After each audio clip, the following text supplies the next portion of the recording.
How's it going, everybody?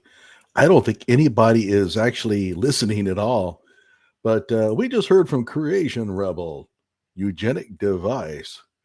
That goes back 43 years. Truly amazing reggae band. The members of the band are primarily uh, the Dub Syndicate. So, at any rate, tonight we're going to talk about the Hispanic vote.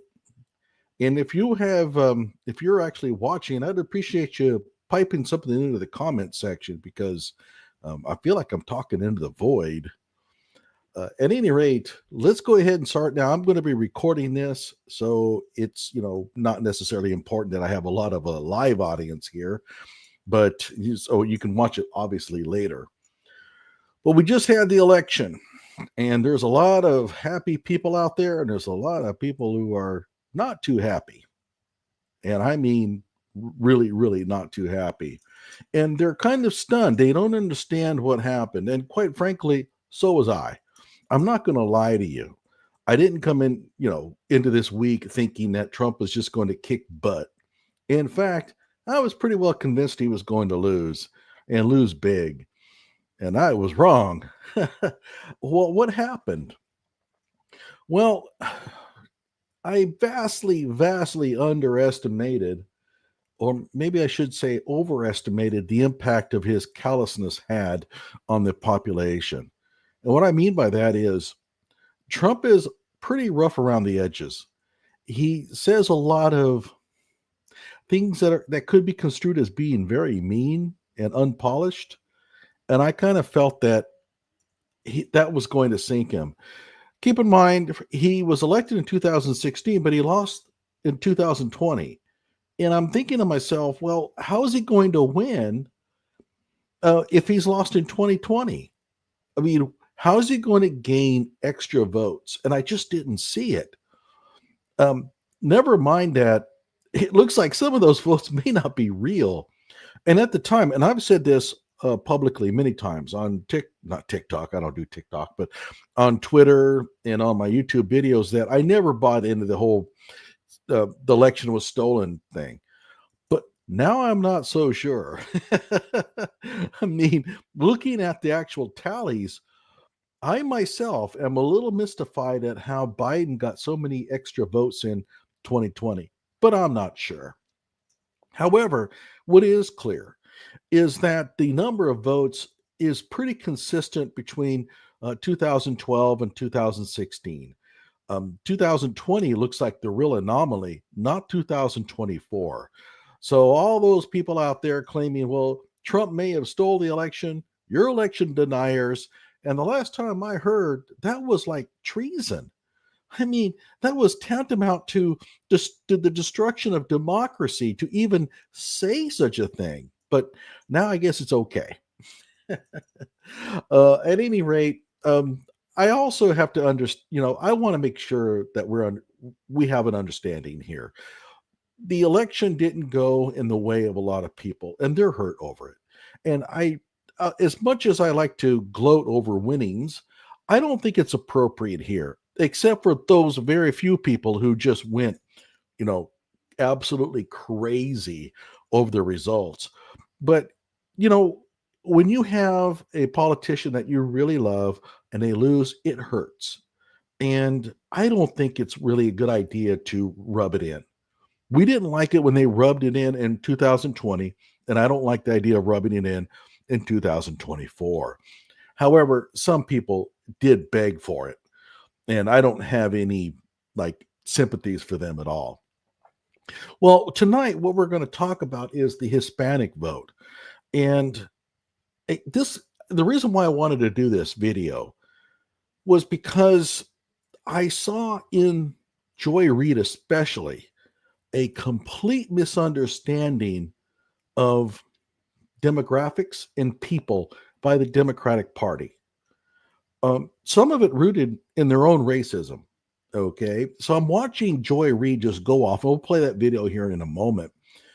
And I'm thinking to myself, man, does she have it all wrong? She just doesn't understand people. And I started thinking, that's kind of the Democratic Party as a whole. And it kind of explains why they lost so big here.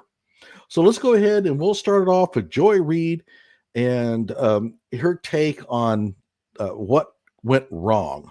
Okay, give me 1 second here.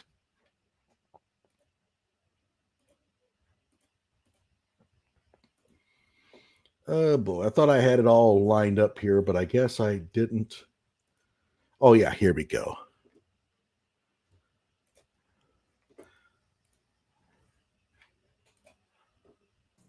However, we only have so much time for blame. We now need to make a plan.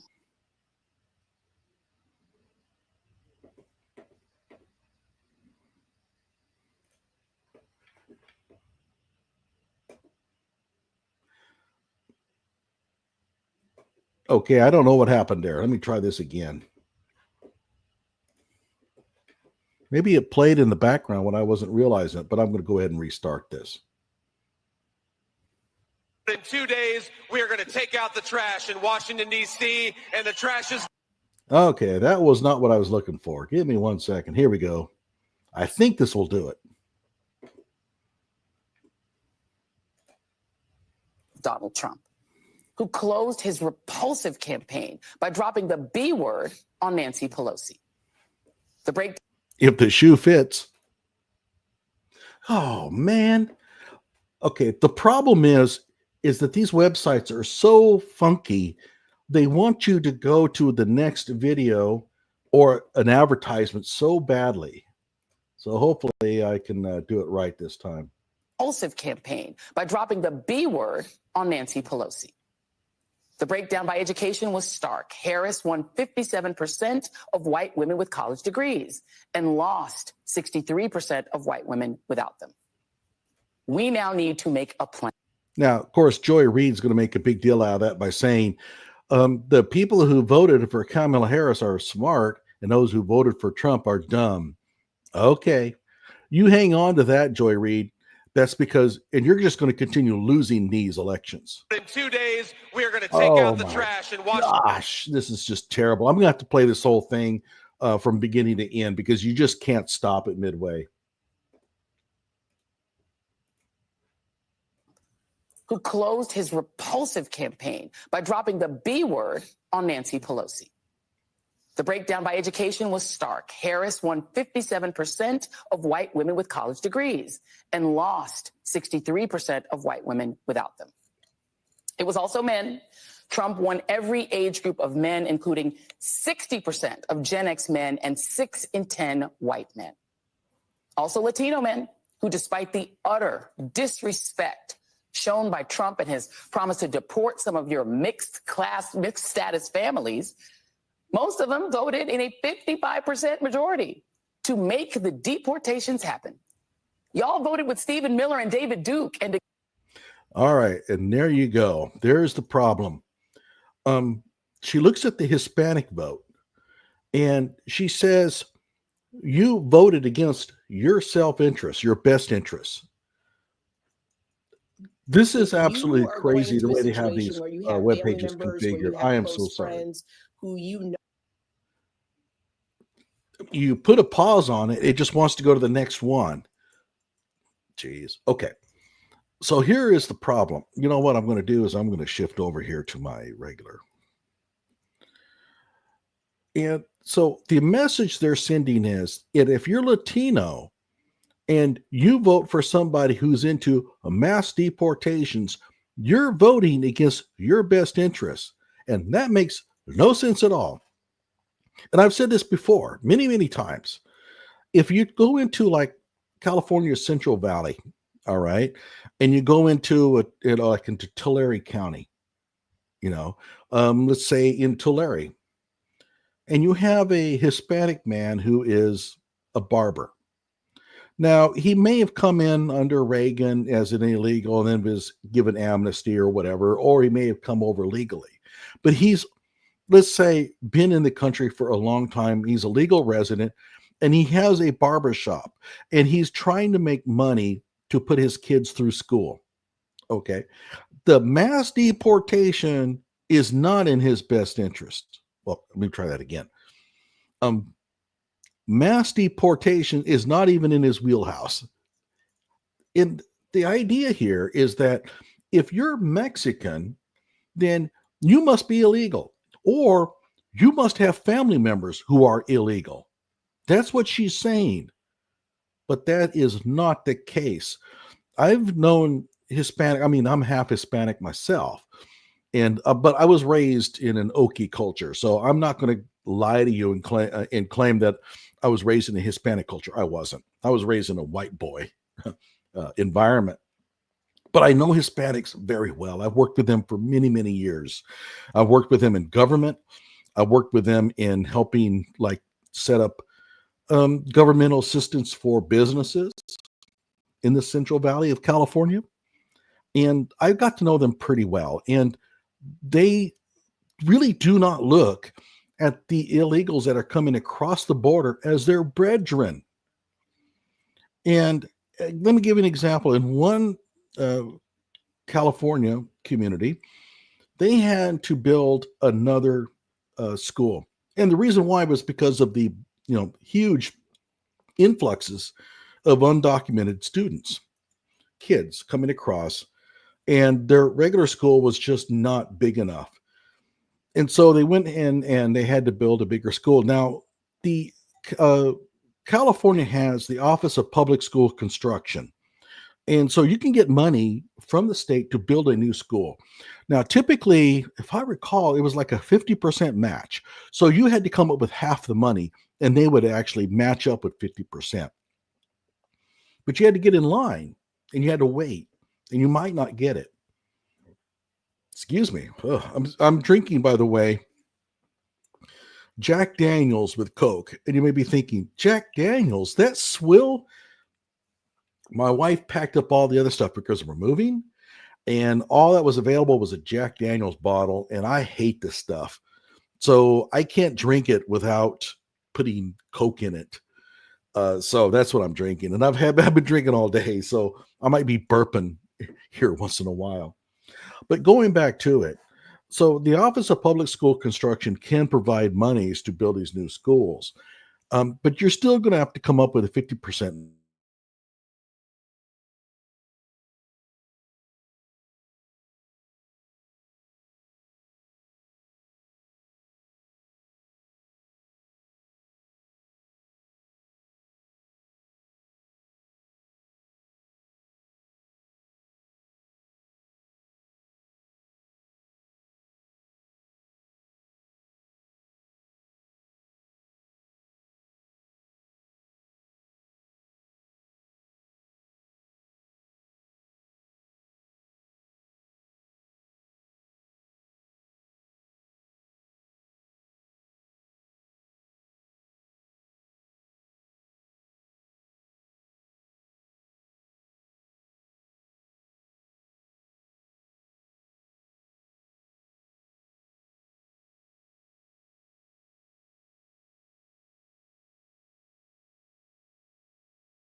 Okay, I'm back.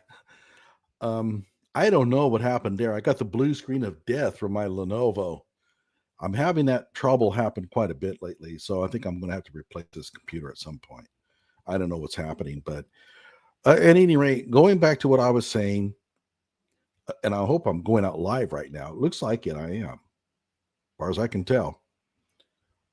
But, if you're trying to, if you have a large influx of undocumented students for whatever. That is a massive expense. You're going to have to be building a new school at some point. And again, the state is only going to pony up about half of it. So you're talking millions of dollars you're going to have to spend for these students. And so this is a financial drain on your district. Furthermore, these bilingual teachers that you have to hire are expensive.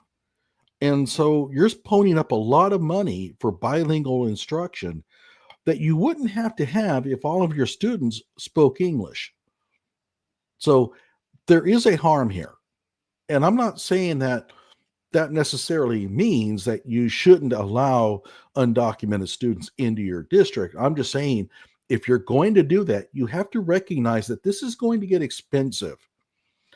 So what happens is that a businessman who owns the local restaurant or the barber shop is going to have to be paying extra in taxes. They're going to have to try to do a bond of some sort. And so they're going to have to go around and try to raise money through a bond, which means that this businessman's property taxes are going to go up. So how interested is he going to be in doing this? And I have a warning sign. Okay, never mind. That's just okay, I got rid of that. All right. So there is a price to pay for this. And I'm getting the same warning signs. Okay, give me 1 second. Sorry. I have no idea. It's the Microsoft Teams thing trying to log in. And I keep telling it, no, I don't want to log into Teams. Don't care about it. So the reason why this is important is that the barber, who's almost certainly Hispanic, if he's living in Tulare, doesn't look upon these people coming across the border as his brethren. He sees them as a drain on his finances.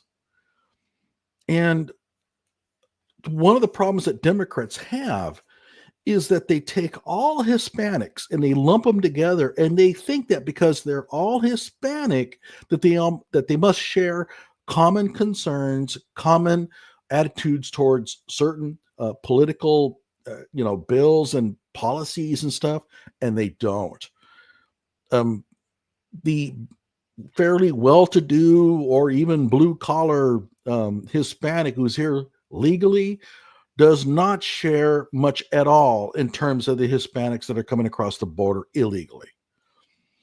And so if you try to reach the Hispanic population, keep in mind, those people who own restaurants and stuff, those are voters. The ones coming over across the border are not, although California is trying to change that, right?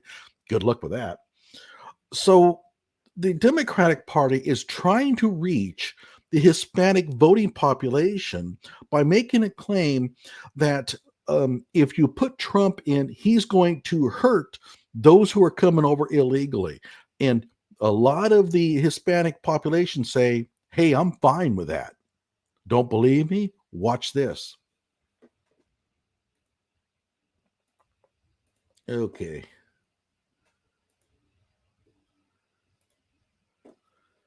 I gotta scroll down. Oh, here it is. Oh, I gotta share. I'm very clumsy at this kind of stuff, so I have to apologize.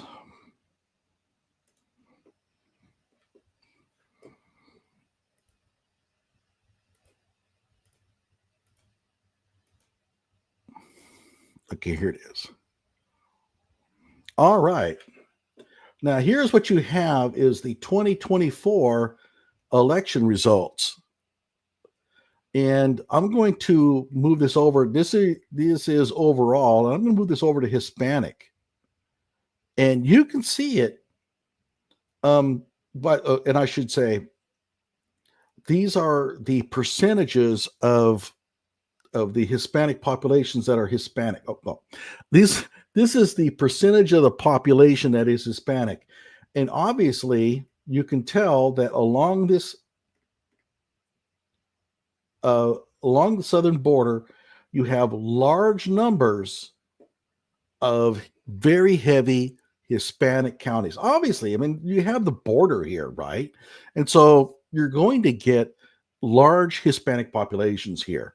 Now, you would think, well, with Trump trying to deport all these Hispanics all along here, this is going to be solid Democrat. They're going to stand up for their brethren and say, no, no, no. These are our homeland people. You know, we want to look out for them. Well, it doesn't quite work that way. Let's go to Starr County. Oh, by the way, I should mention Starr County is right here, and it is 98% Hispanic. Think about that. There are essentially no white people living here. I mean, the number of white people that are living in this county can probably be counted on two hands. A little bit of exaggeration, but like 99% Hispanic. Pretty much everybody is Hispanic, right? And let's go to a news site. Oh, wait a second. Did I share that? No, I did. Okay. Let's go to a news site here that says Starr County. I'll just go ahead and play this. Should have the video here. Yeah, here we go. Voters. Oh, man. Come on, play. Restart it.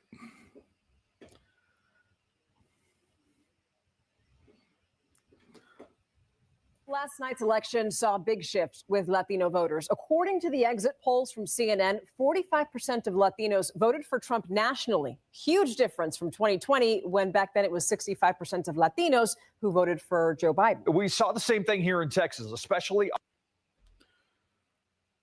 I've got an advertisement. Hang on. Along the border. Erica Hernandez gives us a closer look at the numbers and what some Latino voters in Bexar County have to say. Just because you happen to be Latino doesn't mean you're going to vote Democratic. And that is exactly what happened in the elections last night. Political science chair from UTSA, John Taylor, says the Latino vote was big for President Donald Trump's win. Latinos tend to be more socially conservative. Democrats need to understand that. So if you're going to be trying to engage younger men, Latinos in particular, you've got to understand about how you're going to message and actually address immigration and, yes, even things like transgendered issues, which obviously played a role. Take a look at the numbers here in Texas. Compared to 2020, the major Texas counties stayed blue, but Trump dominated the middle counties. But even in Bexar County, Harris performed 4 points less than Biden did in 2020. Now to the border. Most of those counties turned red, making the border no longer blue. People need to understand how significant this is. The county that stood out to me the most was Starr County, a county that had never voted for a Republican in its roughly 140 years as its existence as a county. And we spoke to many of those Latino male voters while we were out and about today, and all of them saying they voted for Trump mostly because of the economy. I think he'll be a better president than Harris. What are you hoping you see change as the next 4 years kind of roll on?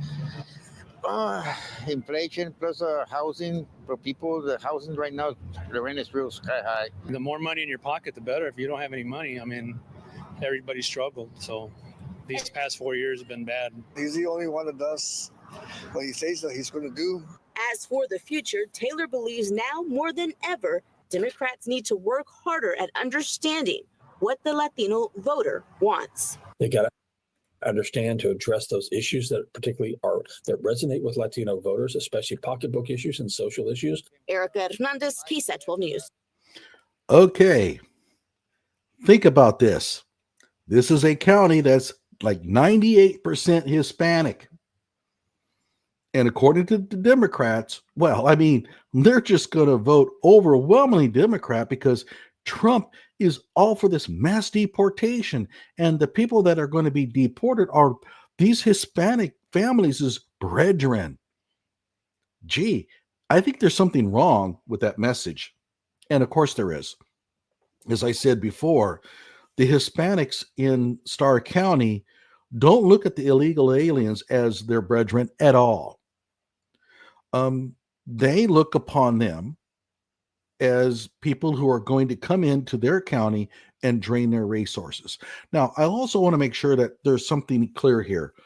The people who are coming into the United States are looking for a better life. They have come from very squalid environments, situations, and I can't blame them for wanting to get into the United States to work. And they're hard workers. They typically do a lot of good. I'm not going to denigrate them at all. I mean, in fact, if I was in their shoes, I'd be doing the same thing. And I think one of the problems I have with Trump is he didn't make that clear. He needed to push forward his deportation agendas while not, highlighting or pinpointing or targeting these people are as bad, because they're not bad people for the most part. Now, hang on. Got a little itch. They're obviously going to be amongst these elements, some undesirables. It happens. But what they find in these counties along the border is that these illegals coming in are sapping resources. They do not speak English. So their kids going into public schools, their kids going into public schools need bilingual teachers. They need extra money for that. They often have to build extra schools for them. And they also sap a lot of other resources, welfare resources and stuff like that, which leaves less money for those who are there legally earning a good income. And I also think that there's a little bit of hesitancy for Hispanics to point their fingers at illegal aliens or undocumented workers, however you want to call them. I'm not into semantics. I really don't care about this stuff. However, we all know who we're talking about. And I think that they want to pinpoint the economy because they really don't want to admit their true feelings about the matter. And that is, they're concerned about the mass influx of undocumented workers coming across the Rio Grande. How else do you explain a 98% Hispanic community or Hispanic county voting Trump? Good luck with that. I'd like to hear what you have to say about that. And it's not abortion. It's not transgenderism, although I have a feeling that Hispanic communities are not particularly fond of those ideals. Why? They tend to be socially fairly conservative. They're Catholics. And they're probably not into transgender in sports and those kind of far left ideals. Okay. Now let's go ahead and watch another one.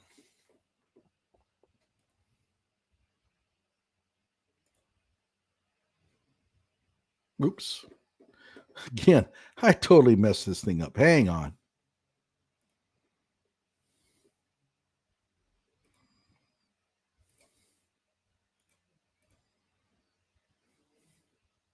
Okay, we can look at this. Okay, here we go. If you want to see how bad things have gotten for the Democrats, all right, this is the percentage of Hispanics that vote for Republicans versus Democrats. And as you can see, it kind of hovers between, well, maybe here's around 33%. It goes almost to 40, drops down to 20, and at most it gains to about 40%. And that was under George W. Bush. Keep in mind, George W. Bush was from Texas. He spoke Spanish, and he had a pretty, I would say, genuine fondness for Hispanic culture. And so Hispanics were actually okay with George W. And you can see it here, 40%. But keep in mind, Trump won 45%. Okay, so he's beaten all of these Republican candidates.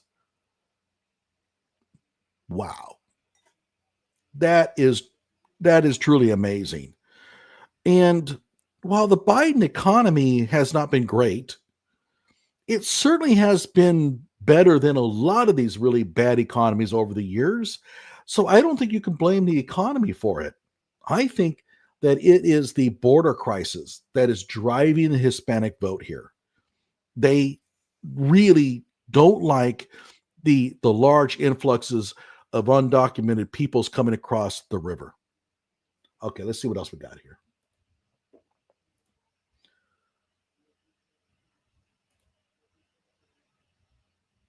Oh. All right.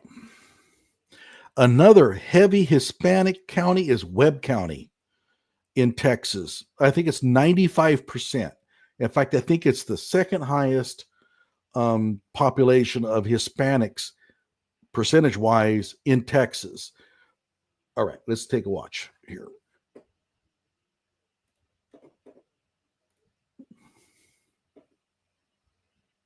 At Laredo Emergency Room, we're more than just a medical facility. We're your trusted partners in health with state-of-the-art facilities and compassionate staff. We provide top-quality emergency care when you need it most. Laredo Emergency Room, where your health is our priority.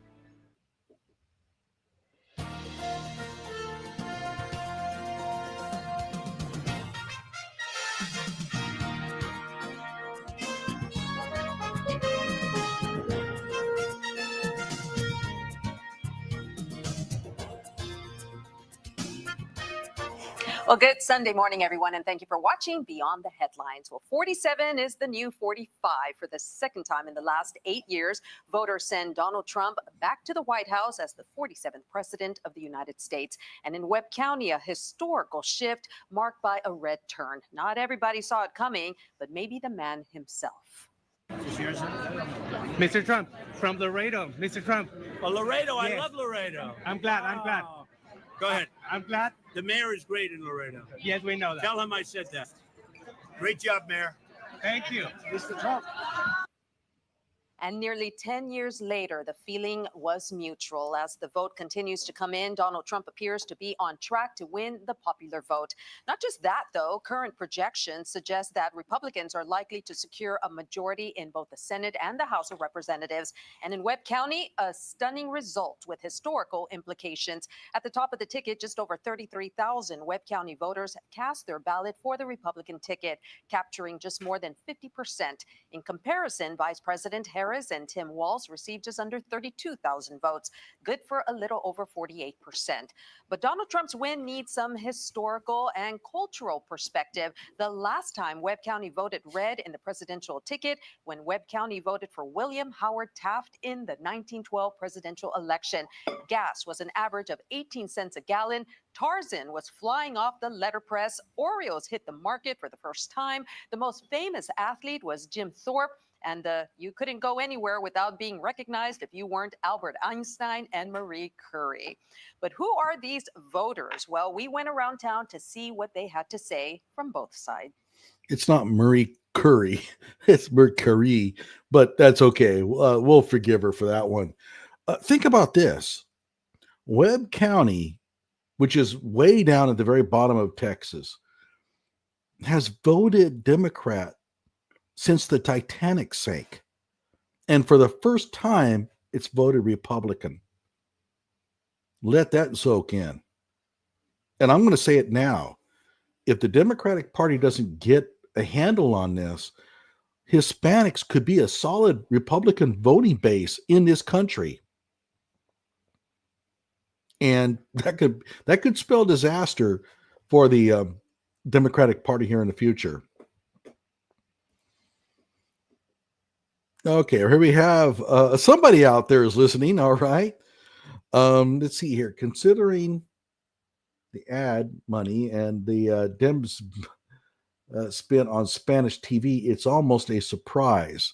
I don't know how much they spent on Spanish TV, but I have a feeling if they did, the advertisements were probably very condescending, because that's what they do. They really have a hard time reaching out to certain populations without making fools of themselves. If you remember, Hillary Clinton, back in when she was running against Donald Trump, she made a mention that she carried hot sauce in her purse, an obvious reference to a popular culture thing amongst, I think it was black populations, about hot sauce. It's from a lyrics of a song, and the cheapness of such a deal to make a mention like that, to get the black population going, oh, well, she must be like one of us because she carries hot sauce in her pocket or in her purse, just like we do in that song. That's the kind of thing they do. And it's so disingenuous, but they really have a hard time reaching these populations. Trump reaches them because he just doesn't care. I don't think Trump does a whole lot of work towards trying to reach certain populations. He just who he is. And to be honest, I think that amongst the Hispanic male populations, they kind of appreciate that. All right, here we go. Hispanics will vote for whoever is best for their wallet. Yes, and that is true of almost everybody. And the Democrats don't get that. Okay, they really don't understand that. They think they can pander to the Hispanic population by doing Hispanic kind of things. And the Hispanics are pretty smart people. They see right through that kind of crap, right? So having a Hispanic rapper, and I'll show you a video clip of that here in a moment, at your address is not going to rake in the Hispanic vote. They're not stupid. But again, the Democratic Party just can't resist the cheap way to trying to rake in votes by, well, and there's no other word to describe it. It's called pandering. All right. By the way, in the previous video clip, I was talking about Starr County. That county voted Republican for Trump for the first time in its history, 132 years. Think about that. And since Trump came around, it's just grown steadily. I think that they could pull in 60% in the future. Of course, unless Trump really screws up. Okay. But here's one of the most important things I want everybody to come away with, and that is trying to reach Hispanic populations by making fun of or criticizing the Republican Party for its deportation issues. That's a loser. That's a loser. I mean, you're not going to gain much there, and we've seen it. Okay, let's see what else we got here. Oh, that's not it. Okay.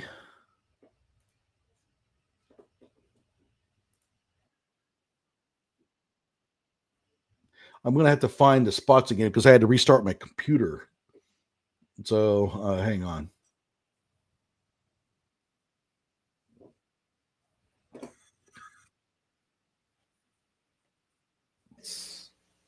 This was on purpose. Now I gotta explain to y'all. I wish these mics were louder. You know, I'm used to rapping. Okay, so what do the Democrats do? They roll out Fat Joe. He's a Puerto Rican rapper.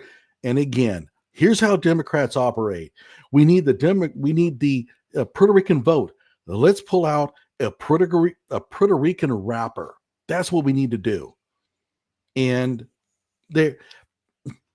Democrats try so hard to be cool. And my response is, you're 50 years old. You're not cool. There's nothing you can do to be cool. Don't try. And Trump doesn't try to be cool. Remember Joe Biden with his aviator sunglasses and dark Brandon and all that? I mean, you're 80 years old. You're not cool. You're not going to be cool. And again, Kamala Harris, she brings in Beyonce. She brings in Taylor Swift. She's trying to come across as hip. And here we have a Puerto Rican rapper. Again, I want to show all the Puerto Ricans that I'm a hip person because I invited this man to the podium. Notice that the seal of the Vice President of the United States is on the podium here. Okay. So again, pandering. But let's listen to what he says, what he has to say. Right? But I got to explain to you.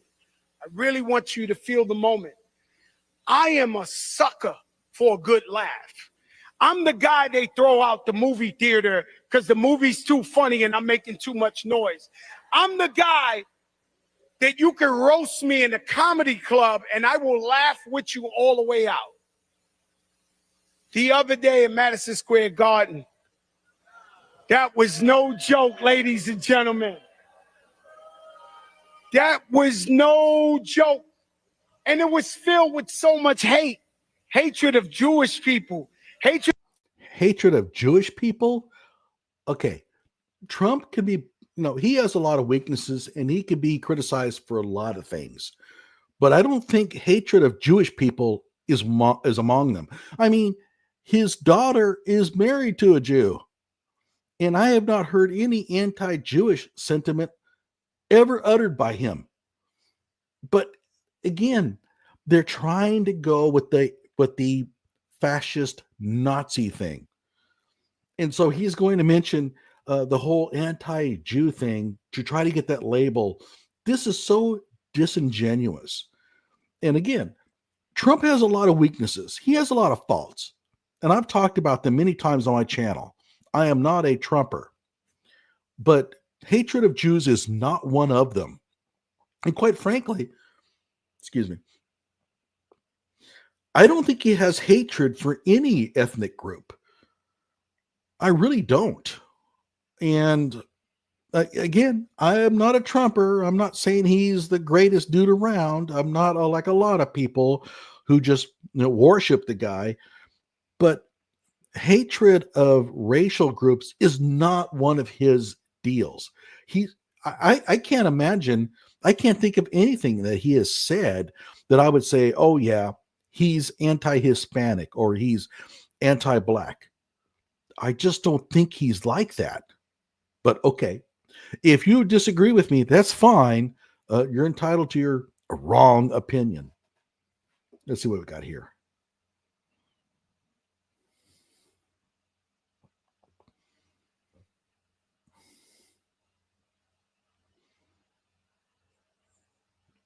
I tend to agree with you. Yeah. Okay. to the black people, carving watermelons, calling Puerto Rico an island of garbage. My Latinos, where is your pride?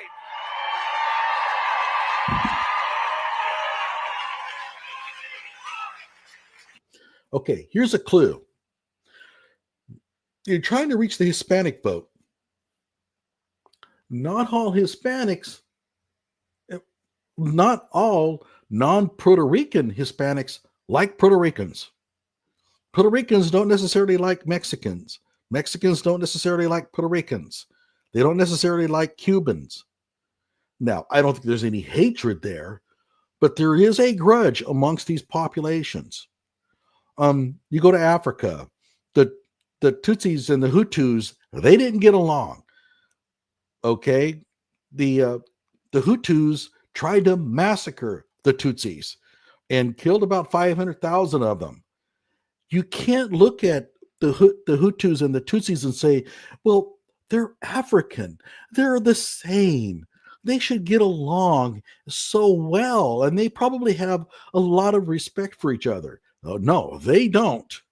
And to go in and claim that because, you know, a comedian for Trump, not Trump himself, but a comedian made fun of Puerto Rico and therefore Mexicans should be outraged, that ain't going to happen. You know, the Mexicans are probably looking at that going, yeah, well, that's about right. Now, again, these are more grudges. I don't think there's any hatred here, but the idea somehow that you can just take Hispanics, I mean, like Cubans and Puerto Ricans and Mexicans and Central Americans and lump them all together and pretend that they're a common voting bloc is a serious mistake. And I'm reminded of a meta-analysis that occurred in the 1960s. This was one of the very first large meta-analyses that occurred in education. Now, a meta-analysis is basically a congealment of a large number of research projects. And so this meta-analysis took all of these research studies and combined them, and they used the letter H, the variable H, to describe Hispanics. So I looked into this, and Hispanics were essentially covering Cubans, Mexicans from the Los Angeles area, and Puerto Ricans and Central Americans. And I'm thinking, you can't take those four populations and just give them the same variable, H. Cubans share almost nothing with Mexicans. They are completely distinct cultures. They don't have the same mores. And to just basically think, well, they're all Hispanics is a classic mistake that the Democratic Party is doing.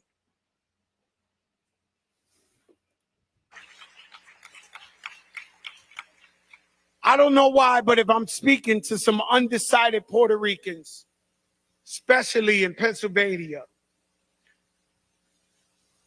what more they got to do to show you who they are? I'm telling you. And the thing about Fat Joe, if you don't know him, he's authentic. He will not sell his soul for nobody in the world.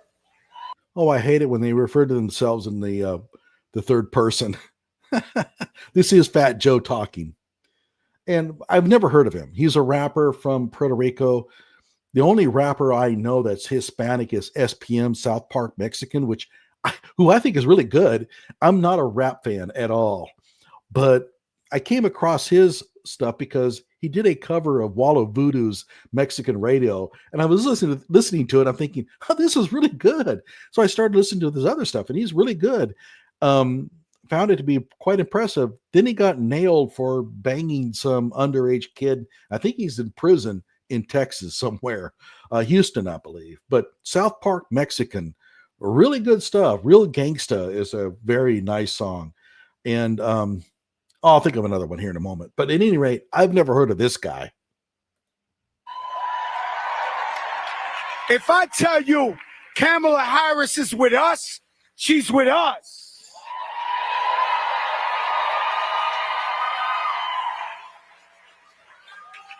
Every single vote matters. Every single vote. And let me tell you something. They've spent billions of dollars in this election. Billions of dollars, wherever you look. Campaigned in every state. If you think of how big the United States is. Kamala Harris has spent billions of dollars. I don't think Trump did. Kamala actually outspent Trump by a whole bunch.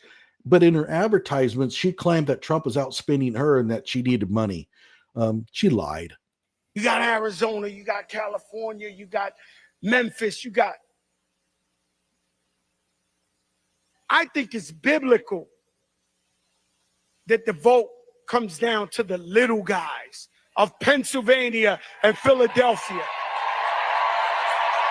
Yeah, how'd that work out for you? How'd that work out for you? Oh my. Okay, so I know you've been thinking, where's Joy Reid? Well, hang on here. We're going to put her on.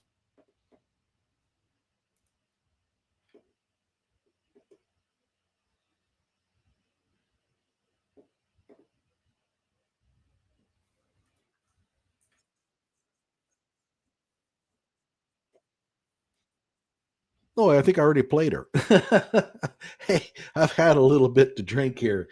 Now let's go back to her. Let's just play it again, maybe in retrospect. Donald Trump, who closed his repulsive campaign by dropping the B word on Nancy Pelosi. The breakdown by education was stark. Harris won 57% of white women with college degrees and lost 63% of white women without them. It was also men. Trump won every age group of men, including 60% of Gen X men and 6 in 10 white men. Also Latino men, who despite the utter disrespect shown by Trump and his promise to deport some of your mixed status families, Most of them voted in a 55% majority to make the deportations happen. Y'all voted with Stephen Miller and David Duke and against your own sisters and chose Kamala Harris with 60% of their votes. Again, going back, she's saying that you voted against your own, what she said, systems, but I think she meant against your own interests, but that's not true. They didn't. They voted for their best interest. They felt that Trump was going to give them the opportunity to move forward economically so that they can put food on the table and take care of their kids, put them through school and stuff. Now, maybe they're wrong. Maybe they made the wrong choice, but that's why they did it. And again, Joy Reid just does not understand that. She really thinks that if you have EZ on the end of your name, Hernandez, Gomez, or whatever, then you should vote Democrat, because Democrats spend a lot of money with, reaching out to Hispanics with, rappers and celebrities. Selena Gomez. I don't think Selena is she the one that was killed? I forget. But at any rate, she thinks that because the Democratic Party reaches out to Hispanics with the big H, all Hispanics, that Hispanics should vote for them. She doesn't get it. Let's see here. How much you got paid for that? He's referring to Fat Joe. That was another problem with the Harris campaign. And I wanted to talk a little bit about where the Democrats made their mistake. And of course, they do this every election cycle. They try to win the vote by appealing to celebrities. And so they pour an enormous amount of money into Beyonce and all of the others, right? Taylor Swift and all that. They just give them gobs of money. They think that is going to win the day for them. But ultimately, I don't think anybody cares about these people. I mean, they may want to go to a Taylor Swift concert, but that doesn't mean they're going to vote Taylor Swift's way. Let's see here. Do they actually think people vote based on skin color or gender? They do. And here's the reason why. And this is what we call projection. This is projection in the real sense, not the projection that you hear bandied around on Twitter. What you hear often with projection is, if I accuse somebody of that which I am, that's projection. That's not the case. Projection is the inability to understand somebody else's point of view because you think everybody shares that point of view. Okay? So because they think race is so important to them, and they've built careers on it. Joy Reid has built a career on race. If racial division disappeared, she'd be out of work. Okay? So racial division, identity politics are everything to her. She filters everything according to that. If you see a white person going up against a black person in a political race and the white person wins, she automatically thinks it's because of racism. She's not going to look into why. Maybe the black person was accused of heinous crimes. She's not going to look into that because in her mind, race decides it. White person versus black person, the black person should have won. And the white person only won because of racism. And in their mind, that's how they think. And therefore, it's hard for them to think that others don't think like that. And so when she sees these results coming in that show that Trump is in the lead, the only thing that she can think of is that it's because of racism. And she truly believes that. Let's see here. What was I? Do they actually think people vote based on skin color? So they really do think that people vote based on skin color because they do. And they cannot imagine a person not being like that. the big problem that they have, and Joy Reid has, and all of them have, is that how did Barack Obama win? Remember, Trump only won because he's white. Kamala Harris is a black woman, and the racism, she's black. Well, all those white voters out there, she's black, they're not going to vote for her, but they have a hard time explaining why Barack Obama won. So clearly a majority of the American population is willing to vote for a black person if they feel it's the right person. But you'll never get that across to her. Oh, here we go. Oh yeah, Selena Gomez was the one that was I think murdered, shot, or something like that. A horrible, horrible tragedy. I was not a fan of her music. I mean, that's pop music. It's outside my realm, but yeah, I think it was a stalker of some sort, if I recall correctly. Let's see what else I have here on the agenda. Okay, here we go. Critical to the now president-elect's win. And the number one issue driving that shift, the economy, according to exit polls. NBC's David Noriega spoke with a family in Battleground, Nevada about why Latino voters shifted so significantly toward Mr. Trump and why his victory is giving them hope for a better future. Again, and this is just a hypothesis on my end, but I think that when Hispanics say it's the economy, I really do think that a lot of them really want to mention the immigration issue, and they're just a little bit embarrassed to bring it up.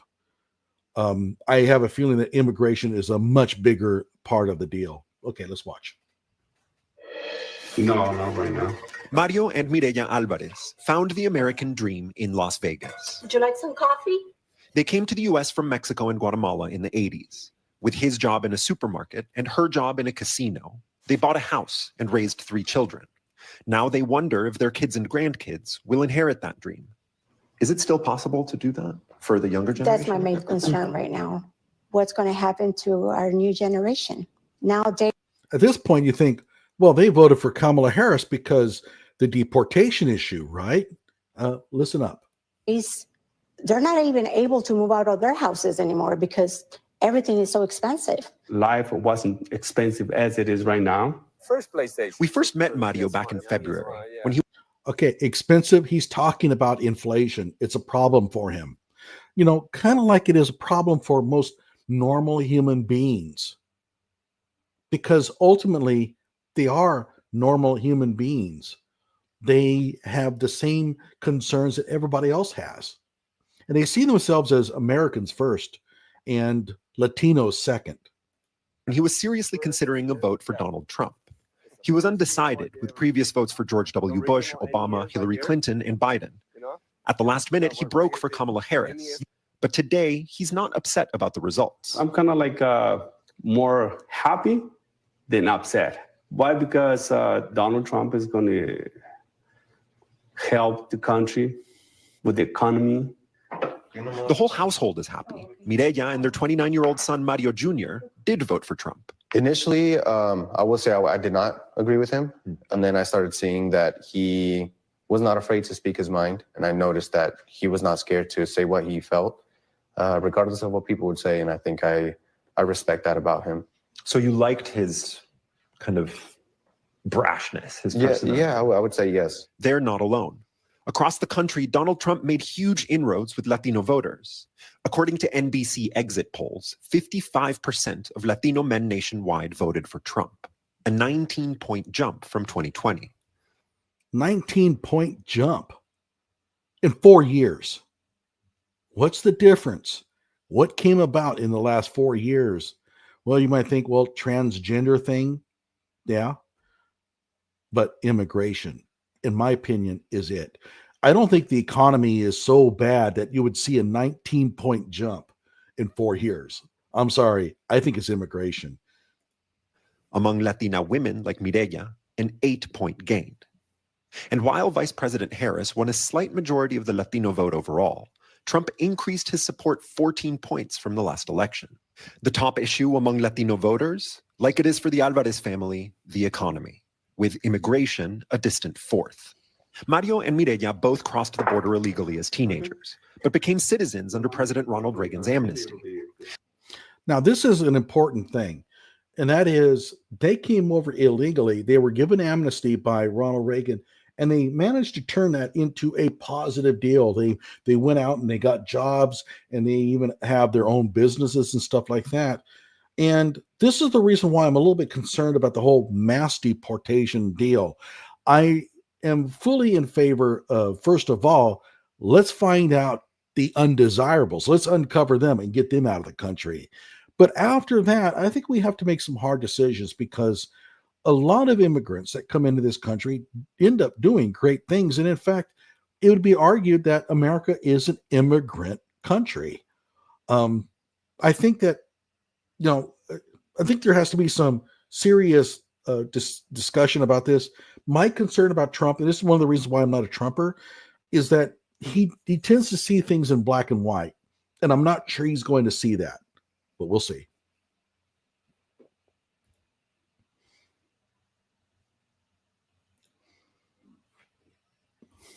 They see themselves as different from migrants crossing the border today. In what way do you think they're different? The people that are coming here are the criminals, the ones that did something bad in their country. They're running away from their law. Despite having close family members who are undocumented, Migrant invasion. they don't believe they'll end up in Trump's crosshairs. When you hear Trump promise mass deportations, do you Yes. worry about them? Yes and no, because the ones that I know, they're doing good. They're not breaking any laws. I believe he's going to start deporting all the bad people. Trump won over the Alvarez family and many like them. Whether the economy improves and who exactly he chooses to deport may determine if he keeps them. My family is Latino, and a lot of them are immigrants. But at the end of the day, we're American.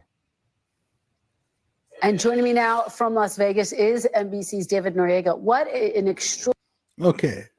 So you heard from them, and their idea is that Trump is going to go after the bad people first. He's going to get them deported out, and talking about Venezuelan gangs, for example. And then the people who have come here and are doing really well, they're not breaking laws, and they're adding to the, let's say, proficiency, the progress of the country, that they're going to be safe. To them, that they think that Trump is going to abide by those. And I hope that Trump does. Keep in mind, again, the people coming into the country are not necessarily bad people. A lot of them here are just coming because they're looking for a better life, and they're trying to find money for their family. So I think denigrating them is not necessarily useful. However, amongst them are a lot of bad people. And I think that there has to be a way to, find them. And of course, once they break the law and they come into custody, at that point, they have identified themselves as really bad people. And I have no issue with deporting them at all. Okay, let's see what we hear. I doubt that family ever received a single government benefit. They don't sound like it, but maybe, you don't know. The older Hispanics, the amnesty recipients, are a lot like the early European immigrants. Too much pride to ask for freebies. And I agree with that. I mean, I know a lot of these Hispanic families, and a lot of them would never, accept freebies, as far as I can tell. Now, my idea for immigration reform was always that, I go back to what was occurring in like the 1940s. We have crops that need to be picked. We have certain jobs that need to be done. And I'm not going to go the Democratic way of saying, well, if you're Hispanic, you must be washing toilets or something like that. That's the kind of stereotyping that the Democratic Party does. But I will say that there is a need in this country for a certain amount of farm labor and other labor, what we might call lower blue collar labor. I have no issue with allowing a certain number of they wouldn't be illegal, they'd be legal immigrants to cross the river and come in and do that work. We pay them, but then they have to go back. So their families stay, they come over, they do their work, we pay them good money. And by good money, I mean in comparison to what they would get in Mexico. And then they go back across the border to their families. And then they wait out for the next round. So when the next farming season comes out, they come back. And in other words, it's very much like a visa. And I think such a deal could be worked out. Unfortunately, both sides are so polarized, they would never come to that agreement. We need cheap labor. They can provide it. We also know the downside of open borders. So can there be a way to regulate this? And there should be. We give them the money, they go back. I really truly believe, however, that we would need some sort of assurances from the country of Mexico that when they get off the bus, they're not going to get robbed, because they're going to be coming back into the country with money, and they're going to be prime victims of all kinds of gang activity. We would want some assurances from the country of Mexico that, hey, we're going to give them money, but you need to secure their safety when they come back. And I think it's important to us that we do that. I don't really believe that it should be just Mexico's problem, because Mexico, in my opinion, will simply drop the ball on that. But no, I think that if we regulate it, bring in enough labor to do what we need to have done, give them the money so they can go back and take care of their families every 6 months, or they can come back. I don't have any problem with that. But again, that is a middle ground that probably is now untenable. Oh, let's see what else we got. I think I only have one person watching. There is a program for that. Okay, well, maybe I'm a little bit ignorant there. I know they used to have one where they would set up migrant camps, and they would bring in the migrants from south of the border, and they would set them up, and you can have doctors there, you can have nurses to take care of them, security, to make sure that people don't get robbed and stuff like that. They're most likely going to get robbed from the outside, but you can set up security for them, and you can make sure that they're taken care of and that they make money, and they go back to Mexico and take care of their families. What's the problem with that?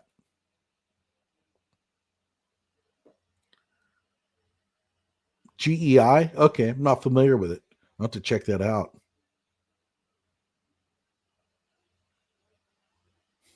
Well, it may be expensive, but if you're getting productivity out of them, then it may be worth it. Okay, so keep in mind their wages are being paid by their employer, so that's not it. I don't know what the expense is, the transportation, the security, the camps or something. I don't know what that is.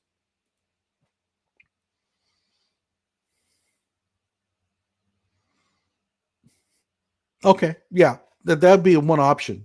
Absolutely. I'm assuming that they have such bank accounts. I mean, I don't know what the situation is like south of the border. I've only been to Matamoros in just across the river from not Harlingen, Brownsville. That's the only time I've ever been into Mexico. I don't think I have much else here. Oh, hang on.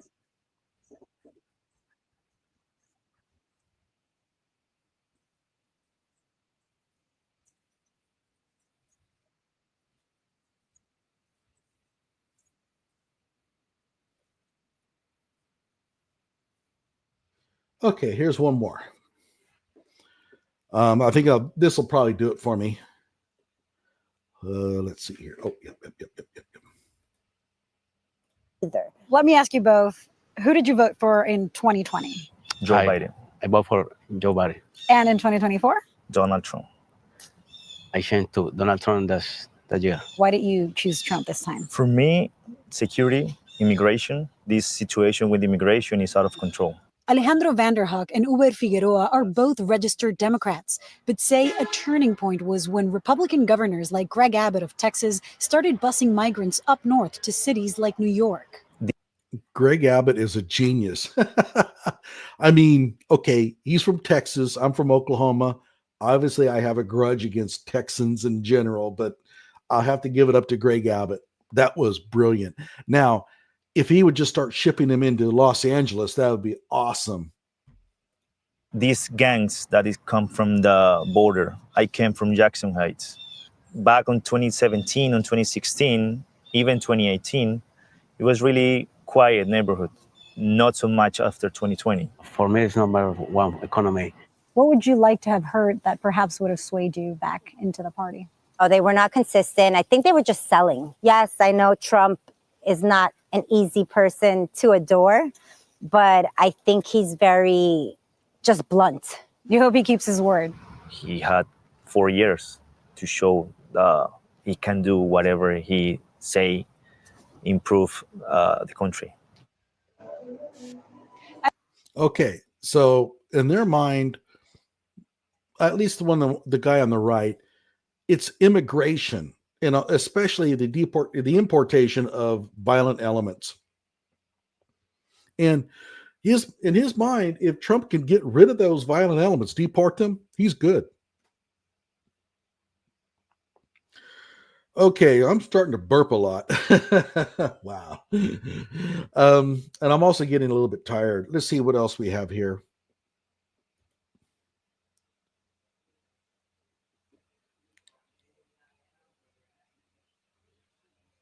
Well, okay, the H2B, that's that visa. I'm not familiar with it, so I'm not sure where the expense is, but okay, I'll have to check that out.